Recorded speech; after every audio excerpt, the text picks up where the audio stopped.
저는 잘 아는 애들도 있고 또 모르는 애들도 있고 그런데요. 저희 이제 1학년부터 6학년까지 주일학교 전체를 총괄하는 어린이 찬양대입니다. 파이디온 찬양대였고요. 이 아이들이 이제 노예 또 대표로도 나가고 또 작년 같은 경우에 전국대회도 이렇게 출전하고 아주 실력이 출중한 아이들입니다. 근데 오늘 휴가에 좀 영향을 받아서 숫자가 좀 빠진 것 같습니다. 우리 양옆에 계신 분들과 인사하겠습니다. 우리 아이들이 고백했던 찬양을 한번 고백해 볼까요? 이렇게 좋은 날 예배할 수 있게 하신 하나님께 성도님과 함께 감사합니다 라고 우리 인사합시다.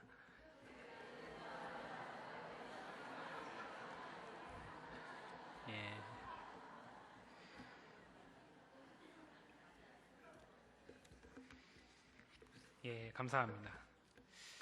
말씀을 보겠습니다. 오늘 말씀은 이사야서 6장인데요.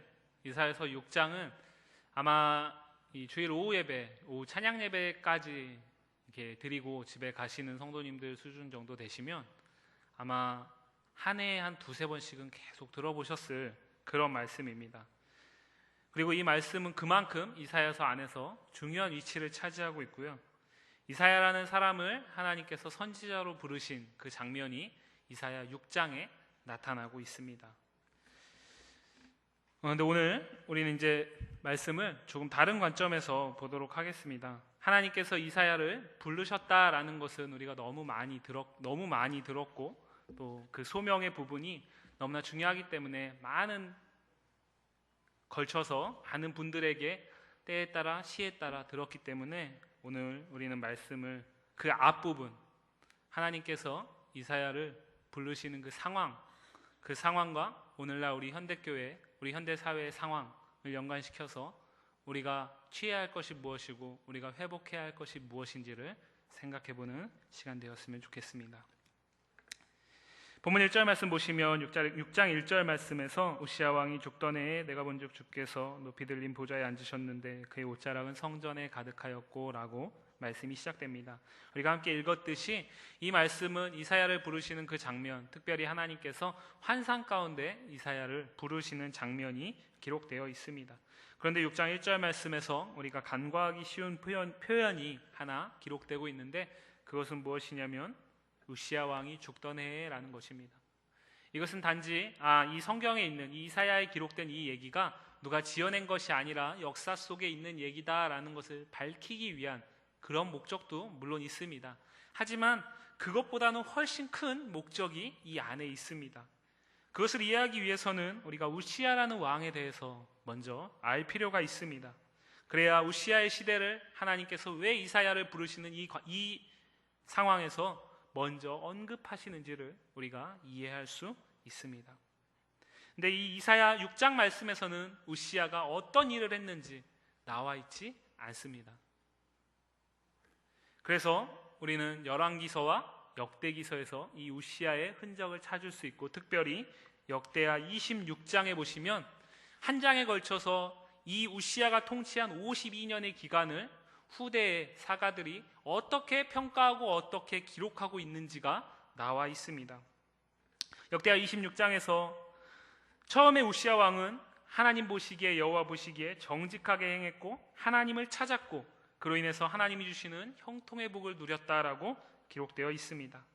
그러나 그의 시작은 그렇게 창대하였지만 그의 말로는 실로 비참하기 이를 데 없다라고 기록되어 있습니다.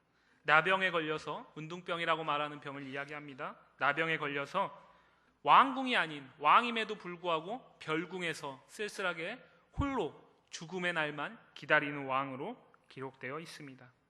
그렇게 된 이유를 역대하는 이야기하고 있는데 그것은 무엇이냐면 하나님께서 제사장들에게만 허락하신 그 제단에 분향하는 일, 그것을 스스로 하려 했기 때문이라고 기록하고 있습니다.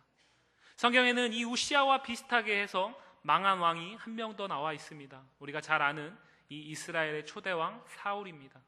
사울이 처음에 부르심을 받을 때, 처음에 왕으로 세움을 받을 때 백성들은 그의 모습을 보면서 충분히 왕이 될 만한 사람이라고 인정할 만한 그런 외모와 그런 형체를 가지고 있었지만 사울 스스로는 그 뒤에 숨었던 것을 성경은 기록합니다. 그리고 하나님께서 그를 왕으로 세우시고 나서 그가 승승장구하고 그 왕으로서의 영향력을 넓혀가는 즈음에 사울이 제사장인 사무엘을 기다리지 못하고 자신이 먼저 분향을 하려는 그 장면이 나옵니다. 그리고 그로 인해서 그 이후로 하나님은 사울을 버리셨다라고 성경에 기록되어 있습니다. 사울의 수많은 죄악들이 있지만 그 순간부터 하나님은 사울을 이제 더 이상 내가 왕으로 인정하지 않겠다라고 말씀하신다라는 것입니다. 그런데 그러한 사울도 마찬가지고 오늘 말씀에 기록되어 있는 우시아도 마찬가지고 성경은 이것을 이들이 이 행위를 했기 때문에 하나님께서 이 왕을 폐했다, 망했다, 버렸다라고 말하지 않습니다. 역대하 26장 16절 제가 읽겠습니다. 역대하 26장 16절은 우시아의 후반기를 이야기하는 그 첫 시작 본문입니다. 그가 강성하여짐에 그의 마음이 교만하여 악을 행하여 그의 하나님 여호와께 범죄하되 곧 여호와의 성전에 들어가서 향단에 분향하려 한지라 라고 기록되어 있습니다. 무슨 말씀입니까? 우시아가 처음에는 하나님을 찾았고 하나님의 마음에 합한 왕으로서 하나님이 주시는 형통의 복을 받아 누렸던 것은 그가 특별한 능력이 있어서가 아니라 그가 하나님 앞에 자기 자신이 겸손하게 엎드렸다라는 것입니다. 그런데 하나님께서 주시는 부국강병과 부귀영화 가운데 그의 마음이 서서히 교만해졌다라는 것입니다. 그리고 그의 마음 가운데 교만이 찾아오자 그는 급기야는 하나님이 그 할 수 있는 일을 제사장에게만 부여한 그 일을 자신이 하려 했다라는 것입니다. 이 행위 자체를 하나님은 문제 삼는 게 아니라 그 행위가 시작된 그 마음이 더 이상 하나님을 찾지 않았다라는 것입니다. 이것을 교만이라고 성경은 말하고 있습니다. 그런데 이사야 6장 말씀에서 이런 우시아 왕의 시대에 우시아 왕이 죽던 해라고 기록을 하면서 시작되는 이유는 단지 우시아만 그랬던 것이 아니다라는 것입니다. 우리가 계속해서 제가 말씀을 전할 때 이사야 말씀을 보고 있는데요, 이사야 1장부터 5장까지의 말씀을 쭉 보시면 계속해서 이야기하는 건 무엇이냐면 그 나라에 어느 한 사람도 예외가 없이 그 죄악 가운데 물들어 있었다라는 것입니다. 왕의 죄가 백성의 죄로 이어지고 제사장도 역시 하나님 앞에 순전한 자가 되지 못했다라는 것입니다. 그 누구도 하나님의 마음을 이해하는 자, 하나님을 두려워하는 자가 없었다라는 것입니다. 오늘 이 말씀을 듣게 하는 이 환상을 보여주는 이사야 역시도 거기에는 예외가 되지 않습니다. 하나님께서 이 이사야에게 환상을 보여주시면서 먼저 우시아 왕이 죽던 해라고 이야기하는 것은 마치 하나님께서 북이스라엘의 그 영적인 상태를 말하기 위해서 호세아에게 창기와 같은 고멜과 결혼하라고 한 것, 그 고멜이 바로 이스라엘이고 그 고멜을 계속해서 돌이키기 위해서 노력하는 사람이 바로 호세아, 네가 바로 나다라는 그런 표현처럼 우시아가 곧 유다다라는 것입니다. 우시아가 곧 유다다라는 것입니다. 우시아가 처음에 하나님의 마음에 합해 있을 때는 하나님께서 그를 축복하시고 그로 인해서 유다가 번영을 누리게 하시고 태평성대를 누리게 하셨지만 우시아가 그가 강성하여지면서 그것이 하나님께서 주신 것임을 잊고 자기 자신이 더 높아지려 하면서 하나님을 뒤에 둘 때에 하나님께서는 그를 망하게 하셨다라는 것입니다. 비참하게 최후를 맞게 하셨다라는 것입니다. 생각해 보시기 바랍니다. 얼마나 비참합니까? 왕이면 그 나라의 모든 것들을 가지고 있는 자인데 그가 사람들에게 전염되는 그 당시의 나병이라고 말하는 것은 단지 전염병으로 끝나는 것이 아니라 쉽게 말씀드리면 하나님이 저주했다라는 증거입니다. 왕이 하나님한테 저주받았다라는 증거를 가지고서 사람들 눈에 띌까봐 전전긍긍하면서 여전히 왕으로서 있지만 왕으로서의 역할은 전혀 감당하지 못하고 이름만 남아있는, 죽을 날만 기다리고 있는 그 우시아, 그것이 바로 하나님이 바라보는 유다였다라는 것입니다. 유다가 처음에는 하나님 앞에 합한 자로서 하나님 앞에 하나님께 그 마음을 드리면서 하나님이 주시는 그 복을 받아 누리기 위해서 힘쓰고 애쓰는 가운데 하나님께서 그들을 지키시고 보호하셨는데 그들이 점점 그것이 하나님이 주신 것이다라는 것을 시대가 변하고 세대가 바뀌면서 잊어져 가는 그 상황 가운데 이들은 더 이상 하나님을 앞에 두지 않았다라는 것입니다. 자기 자신이 범죄했다라는 것입니다. 그것이 자신뿐만 아니라 가족뿐만 아니라 사회뿐만 아니라 그 나라 전체를 잡고 있었다라는 것입니다. 이제 이들에게 남은 최후는 우시아가 비참한 최후를 맞은 것처럼 유다 역시도 비참한 최후를 기다릴 수밖에 없는 상황이 이들의 지금의 형편이다라는 것을 하나님은 이사야 선지자에게 먼저 말씀하는 것입니다. 그런 가운데 하나님께서는 환상을 보여주시는데 1절 말씀 보시면 주께서 높이 들린 보좌에 앉으셨는데 그의 옷자락은 성전에 가득하였다라고 말합니다. 주께서 높이 들린 보좌에 앉으셨다. 보좌라는 것은 왕을 상징합니다. 그런데 지금 이 시대는 우시아 왕이 죽던 해입니다. 아무리 폭군이고 아무리 왕이 형편없어도 그 나라의 지도자가 죽게 되면 그 나라는 혼란과 위기에 봉착하게 됩니다. 바로 그때에 하나님께서는 이사야에게 뭐라고 말씀하시는 거냐면 이사야 역시도 그 가운데 그 위기 상황을 타개하기 위해서 이 상황 가운데 하나님의 뜻을 묻기 위해서 지금 기도하기 위해 성전에 온 것 아닙니까? 이 상황 가운데 하나님께서는 이사야에게 뭐를 말씀하시는 것이냐면 이 세상의 왕은 죽었다. 하지만 이 유다의 실질적인 왕, 나 주 여호와 하나님은 여전히 보좌에서 왕으로서 그 역할을 감당하고 있다라고 말씀하는 것입니다. 그리고 그의 옷자락이 성전에 가득하다라는 것은 하나님의 임재가 충만하다라는 것을 표현하고 있는 것입니다. 무슨 말씀입니까? 왕을 잃은 그 슬픔보다 먼저 보아야 할 것은 그 왕이 왜 버림받았는지를 알아야 하고 앞으로 이사야를 비롯해서 모든 이 유다의 사람들에겐 여전히 하나님께서 왕으로서 존재하신다라는 것입니다. 너희에게 필요한 것은 나를 왕으로 인정하는 것이다라는 것을 말하는 것입니다. 계속해서 2절 말씀 보시면 그런데 그 환상 가운데는 보좌에 앉으신 주님만 있는 것이 아니라 스랍들이 모시고 섰다라고 말합니다. 각기 6날개가 있는데 둘로는 자기 얼굴을 가리고 둘로는 자기의 발을 가리고 둘로는 날고 있다라고 말합니다. 그런데 이 말씀을 조금만 생각하시면 상식과는 조금 벗어난 말씀이다라는 것을 아실 수 있습니다. 쉽게 얘기하면 스랍은 호위의 역할을 지금 감당하고 있는 천사입니다. 그런데 이 스랍들이 호위를 하려면 세상 속에서도 경호를 할 때에 그 경호원들이 눈을 감고 얼굴을 가리고 경호 대상을 경호하지는 않습니다. 그렇게 되면 온전한 경호를 할 수 없기 때문입니다. 그런데 오늘 스랍들은 모시고 섰는 그 주님을, 보좌에 앉으신 그 주님을 호위하는데 어떻게 하고 있습니까? 날개 6 중에 둘로는 자기의 얼굴을 가리고 있다라고 말합니다. 그리고 둘로는 자기의 발을 가리고 있다라고 말합니다. 그리고 둘로는 날고 있다라고 말합니다. 왜 그럴까요? 눈을 가리고 얼굴을 가리면 온전한 호위의 그 역할을 감당할 수 없는데 왜 그럴까요? 앞서 말씀드렸듯이 주의 그 옷자락이 성전에 가득하다라는 것은 하나님의 임재가 충만하다라는 것입니다. 특별히 하나님의 영광이 임재가 충만하다라는 것입니다. 천상의 피조물인 천사조차도 하나님의 영광을 온전히 바라볼 수 없다라는 것입니다. 그렇기 때문에 스랍들은 그 하나님을, 그 주님을 온전히 바라보게 되면 자신들의 그 죄가, 자신들의 그 더러움이 드러날 수밖에 없기 때문에 하나님의 영광을 온전히 바라보지 못하는 것입니다. 그렇다면 하물며 이 지상에 살고 있는 오늘 이 환상의 주인공인 이사야, 그가 5절 말씀에 그 환상을 다 보고 나서 내가 말하되 화로다 나여 망하게 되었도다 라고 말하는 것은 지극히 당연한 표현일 것입니다. 구약의 사람들은, 구약의 유대인들은 자신들이 죄가 있기 때문에 하나님이, 그 영광의 하나님, 전능하신 하나님을 내가 눈으로 보게 되면 죽을 수밖에 없다라고 생각했었습니다. 그 사실을 알고 있는 이사야에게 오늘 이 환상이지만 환상 가운데 주의 모습을 보는 것, 이것은 두렵고 떨리는, 이제 나는 죽었구나라는 고백을 할 수밖에 없는 그런 상황이다라는 것입니다. 오늘 말씀에서 우리가 집중적으로 살펴볼 것은 스랍이다라는 것입니다. 스랍은 천사를 이야기합니다. 우리가 아는 수많은 천사들이 성경에 나오고 있습니다. 전투에 능한 미가엘도 있고요.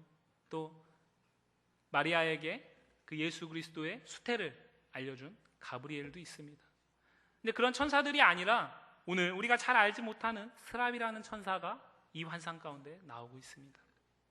스랍들의 역할을 보겠습니다. 스랍들의 역할은 아까 말씀드렸듯이 한 가지는 호위하는 역할, 또 한 가지는 3절 말씀입니다. 3절 말씀 다 같이 읽겠습니다. 시작.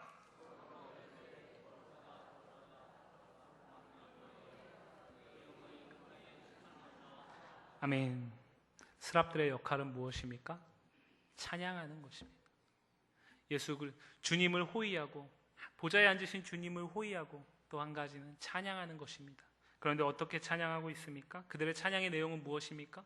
거룩하다, 거룩하다, 거룩하다. 만군의 여호와여, 그의 영광이 온 땅에 충만하도다. 무슨 말씀입니까? 스랍들의 찬양의 내용은 하나님의 거룩하신 하나님을 찬양하고 있다라는 것입니다. 거룩하신 하나님을 어떻게 찬양하냐면 4절 말씀에 나옵니다. 화답하는 자의 소리로 말미암아 라고 기록되어 있습니다. 이 말씀은 무엇이냐면 원문대로 해석하면 이런 것입니다.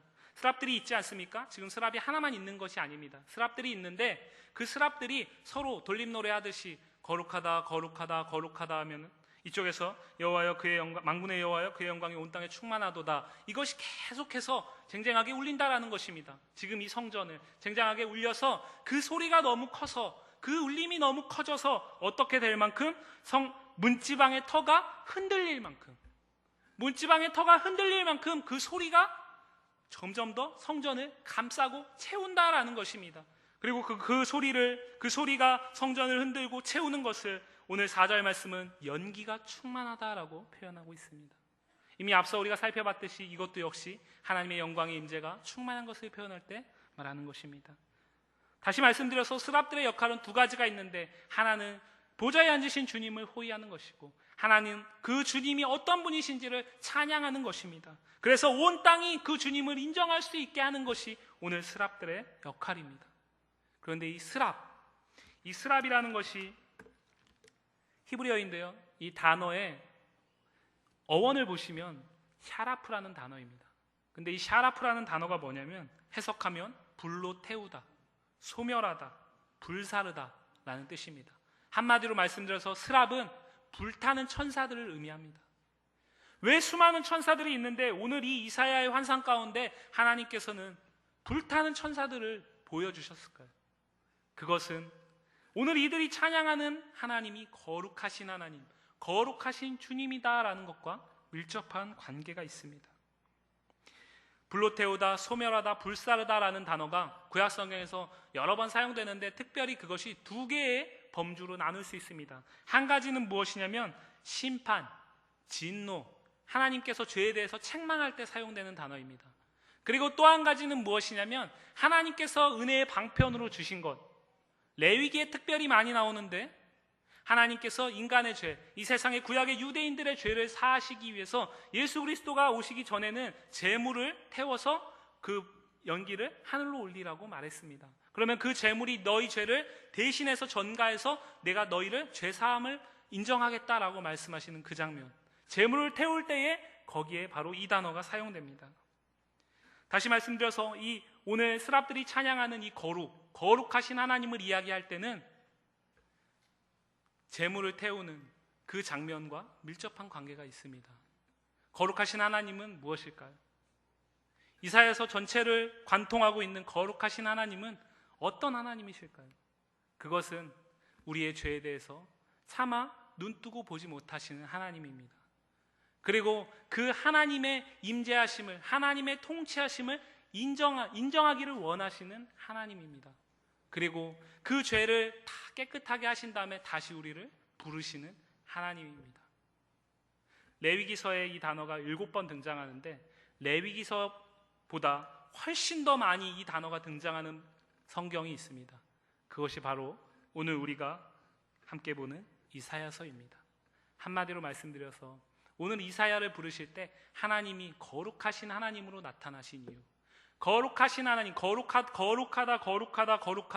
3번 반복되는 것은 완전한 거룩을 의미합니다. 하나님의 완전한 거룩하심을 스랍을 통해 찬양하는 이 찬양이 이사야의 입술 가운데 있어야 된다라는 것입니다. 유다의 입술 가운데 있어야 된다라는 것입니다. 우시아에게는 이것이 없어졌기 때문에 망했다라는 것입니다. 유다 역시 너희들도 지금 우시아와 똑같은 상황인데 너희가 이 거룩을 회복하지 못하면 너희 역시도 우시아가 망한 것처럼 똑같이 망한다라는 것입니다. 하나님이 이 시기를 타개하기 위해서, 이 위기를, 우시아 왕이 죽던 해 이 위기를 타개하기 위해서 하나님께서 이사야를 부르셨는데 이사야에게 필요한 것은 무엇이냐면 거룩을 회복하는 것이다라는 것입니다. 이사야서는 계속해서 그 얘기를 하고 있습니다. 거룩하신 하나님을 인정하라. 너희가 거룩하신 하나님을 인정할 때에 너희는 살 것이다. 하지만 너희가 거룩하신 하나님을 인정하지 않고 계속 지금처럼 산다면 너희는 결국 망할 수밖에 없다. 그런데 우리가 알다시피 이사야의 시대를 지나서 유다는 결국 멸망하게 됩니다. 그 얘기는 무엇이냐면 이사야가 이렇게 촉구를 했지만, 하나님이 이사야를 통해서 이렇게 촉구하고 외쳤지만 결국 유다는 거룩을 회복하지 않았다라는 것입니다. 결국 유다는 그 거룩하신 하나님을 경외하고 두려워하지 않았다라는 것입니다. 이 말씀은 이 시대를 사는 우리에게 분명한, 우리가 무엇을 위해 기도해야 하고 우리가 무엇을 위해 힘쓰고 애쓰는 그리스도인들이 돼야 하는지 분명히 말하고 있습니다. 우리가 사는 이 시대, 이사야가 사는 이 시대, 우시아 왕이 죽었던 그 시대보다 이 시대가 훨씬 더 하나님의 거룩이 충만하고 하나님을 인정하는 사람들이 많고 하나님을 두려워하고 하나님을 두려워함으로 떠는 사람들이 많은 시대입니까? 예수를 믿지 않는 사람들은 차치하고서라도 예수를 믿는다고 하는 사람들도 하나님의 공의, 하나님의 거룩하심을 온전히 인정하지 못하는 시대가 바로 이 시대입니다. 유다의 문제가 그들의 행위 자체에 있었던 것이 아니라 하나님의 거룩함을 인정하지 않았던 것에 있었다라는 것입니다. 그래서 하나님은 지금 이사야를 불러서 너희의 문제는 거룩함을 상실한 것이다. 나는 너희에게 여전히 거룩하신 하나님으로 남아있다. 너희가 그 거룩을 회복하기를 원한다 라고 말씀하는 것입니다. 그런데 오늘 말씀이 우리에게 소망이 되는 것은 하나님은 우리에게 그 거룩을 스스로 회복하라고 말씀하시지 않습니다. 그 위기 상황 가운데, 그 어려움 가운데 찾아온 이사야에게 하나님은 이 환상을 보여주십니다. 이사야는 뭐라고 말합니까? 이제 나는 죽었다라고 말합니다. 그런데 하나님은 그 입술을 보시고 그 입술의 고백을 들으시고 그 입을 거룩한 입술로 정하게 하시는 하나님이심을 오늘 말씀은 우리에게 이야기하고 있습니다. 그렇기 때문에 죄악이 관영한 이 시대보다 결코 더 악하지 않다라고 말할 수 없는 이 시대를 사는, 특별히 이 자리에 있는 우리 성도에게, 저와 여러분들을 포함한 우리 그리스도인들에게 필요한 것은 무엇이냐면, 오전에 우리 임 전도사님이 설교할 때 말씀하셨듯이 우리의 어떤 더 필요한 것들을 구하는 그런 기도가 아니라 하나님 이 시대에 하나님의 두려움을 인정하는, 하나님의 공의를 인정하는, 하나님을 경외하는 사람들이 넘쳐나는 우리나라가 되게 해달라고, 우리 교회가 되게 해달라는 그 기도가 있어야 한다는 것입니다. 중요한 것은 하나님께서는 이사야의 시대에 멸하지 않으셨습니다. 하나님은 이사야의 시대에 유다를 망하게 하지 않으셨습니다. 그 위에 있는 북이스라엘은 이사야의 시대에 망했지만 하나님은 유다를 지키셨습니다. 왜일까요? 하나님께서는 거룩을 회복하기를 기다리고 있었다라는 것입니다. 그리고 그 가운데 아주 잠시지만 히스기야라는 왕이 그 거룩을 회복하는, 하나님께로 돌아가는 그 과정이 있었습니다. 그래서 하나님은 아수르에게 유다는 넘겨주지 않으셨다라고 성경은 기록하고 있습니다. 사랑하는 성도 여러분, 우리는 모두 주님의 거룩하심을 따라서 거룩해야 할 사람들입니다. 레위기 19장 2절은 말합니다. 내가 거룩하니 너희도 거룩하라라고 말합니다. 하나님을 믿는 사람들은 온전히 하나님의 거룩함을 인정함으로 나 또한 거룩한 삶을 살아야 한다라는 것입니다. 우리를 뭐라고 이야기합니까? 그리스도인이라고도 말하지만 우리가 더 많이 사용하는 단어는 무엇입니까? 성도입니다. 성도는 한자죠. 그걸 해석하면 무엇입니까? 거룩한 신도, 거룩한 무리를 의미합니다. 우리를 부르는 호칭 자체에 우리가 거룩해야 된다라는 것이 이미 담겨져 있습니다. 세상은 점점 더 하나님의 두려움을 인정하지 않고 하나님으로부터 점점 더 멀어지는, 죄악이 점점 더 관영한 시대를 살고 있는 우리에게 하나님은 여전히 세상이 아무리 죄악 가운데 속해 있을지라도 너희는 거룩해야 한다. 너희는 거룩해야 한다. 너희가 거룩해짐으로 너희가 속해 있는 곳이 거룩해지고 그렇게 거룩이 회복될 때에 이 나라는 살 수 있다. 이 교회는 살 수 있다. 이 민족은 살 수 있다라고 오늘 말씀을 통해서, 이사야를 통해서 유다의 회복을 말씀하시는 것처럼 오늘 이 말씀을 듣는 우리에게도 동일한 말씀을 하는 것입니다. 하나님을 아는 사람이 그 거룩의 회복을 꿈꿀 수 있습니다. 하나님을 알지 못하는 사람은 하나님을 알지도 못하고 하나님을 두려워하지도 않기 때문에 하나님이 얼마나 거룩하셔서 죄에 대해서 징벌하시고 죄에 대해서 용납을 하지 않으시는지 알지 못합니다. 하지만 우리는 알고 있지 않습니까? 아까 말씀드렸던 그 샤라프라는 단어, 그 단어가 놀랍게도 어디에 사용되고 있냐면 에덴 동산에서 아담과 하와가 범죄한 이후에 하나님께서 만드신 그 동산에 이미 죄인된 아담과 하와는 더 이상 있을 수 없었습니다. 그래서 하나님께서 아담과 하와를 쫓아내십니다. 부정한 자들을 쫓아내십니다. 그리고 나서 하나님께서 창세기 3장을 보시면 에덴 동산을 무엇으로 지켰다라고 말합니까? 화염검으로 지켰다라고 말합니다. 거기에서도 이 샤라프라는 단어가 사용됩니다. 무슨 말씀입니까? 하나님은 거룩한 공동체를 지키신다라는 것입니다. 거룩한 공동체를 지키시기 위해서 그 가운데 부정한 자들을 뽑아내고 하나님께서는 거룩한 공동체를 만드신다라는 것입니다. 우리가 이제 이 나라와 이 민족을 위해 기도하면서 우리가 무엇을 위해 기도해야 될까요? 하나님, 이 나라가 악한데, 하나님, 이 나라가 악한데, 하나님 그 가운데 나를 두지 말라고 기도하는 것도 물론 중요합니다. 하지만 우리가 어떤 행하는 죄, 범죄의 내용, 행위 자체가 중요한 것이 아니라 우리의 마음의 중심 가운데 하나님의 거룩하심을 인정함이 우리에게 회복되어야 한다는 것입니다. 오늘 설교 제목이 하나님 앞에 선 단독자입니다. 하나님 앞에 선 단독자. 우리가 이 자리에 있으면 다 거룩해 보입니다. 우리가 이 자리에 있으면 아직 이 자리에 있지 않는 어떤 사람들보다 충분히 더 거룩해 보입니다. 하지만 하나님은 우리의 중심을 안다라는 것입니다. 오늘 이사야는 그 위기 가운데 성전에 와서 하나님과 독대하면서 하나님의 거룩하심을 인정하고 하나님의 거룩하심을 회복함이 중요하다라는 것을 알게 되고 있습니다. 우리에게도 동일한 모습이 필요합니다. 하나님께서 우리에게도 이사야처럼 환상을 통해서 보여주시지는 않겠지만 반드시 방법까지 똑같은 건 아니지만 하나님의 마음은 우리가 하나님의 거룩함을 인정함으로 나 또한 거룩함을 회복하기를 원하신다라는 것입니다. 하나님 앞에 겸손하게 정직하게 서시기 바랍니다. 하나님, 내가 하나님 앞에 설 때에 하나님, 내가 하나님이 원하시는 거룩한 백성입니까? 하나님, 내가 이 세상 가운데 속해 있어서 거룩함을 상실하지는 않았습니까? 하나님, 내 입술에 이사야의 입술에 핀숯을 대서 정하게 하신 것처럼 거룩함을 회복시킨 것처럼 하나님, 나에게도 내 심령의 거룩함을, 내 영혼의 거룩함을 회복하게 해달라고 기도하는 것이 우리에게 가장 급선무이다라는 것입니다. 사랑하는 성도 여러분, 성경은 우리를 세상이 감당치 못할 세대라고 말합니다.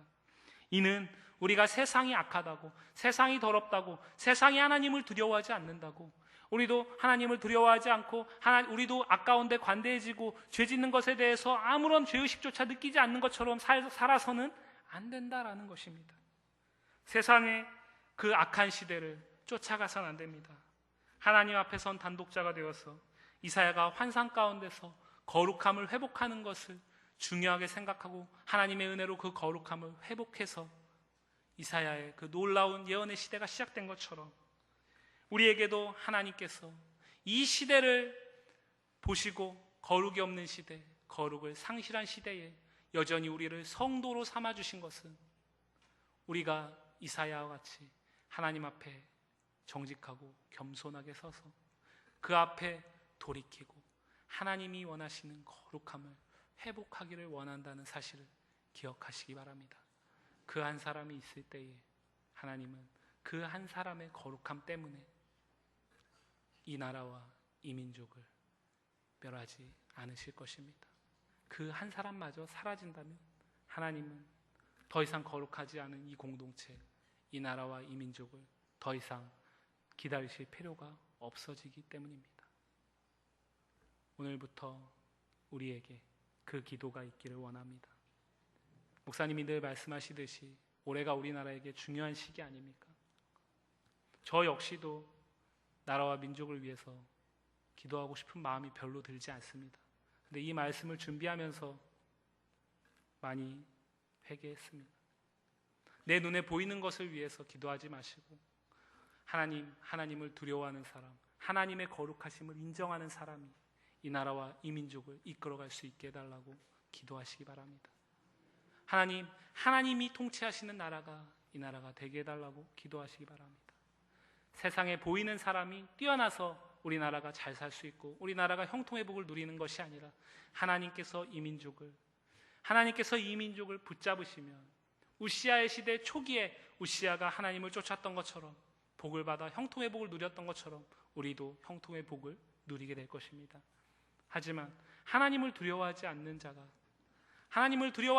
자가 이 나라를 이끌어가고 그 가운데 예수 믿는 사람들이 분별력 없이 쫓아간다면, 그 가운데 예수 믿는 우리조차도 거룩함을 상실해버린다면 이 나라와 이 민족을 하나님은 소망 없는 민족이라고 말하실 것입니다. 우리에게 그 기도가 있길 원합니다. 우리 때문에 하나님이 이 나라와 이 민족에 소망을 거두지 않기를 간절히 주의 이름으로 축복합니다. 우리 시간 같이 기도하겠습니다. 하나님, 우리에게 거룩함을 회복하게 하여 주옵소서.